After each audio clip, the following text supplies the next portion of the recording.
తీజ్ పండగ నిర్వహించే విధానం: శ్రావణ మాసంలో కన్నె అమ్మాయిలు ఆయా తండాల నాయకుల దగ్గరికి వెళ్ళి తీజ్ నిర్వహించడానికి అనుమతి ఇవ్వవలసిందిగా పాటలు పాడుతూ అభ్యర్థిస్తారు.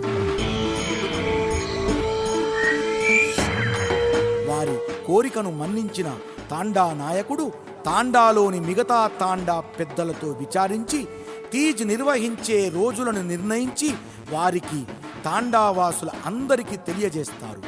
అప్పటి నుండే తాండాలో పండగ వాతావరణం మొదలవుతుంది.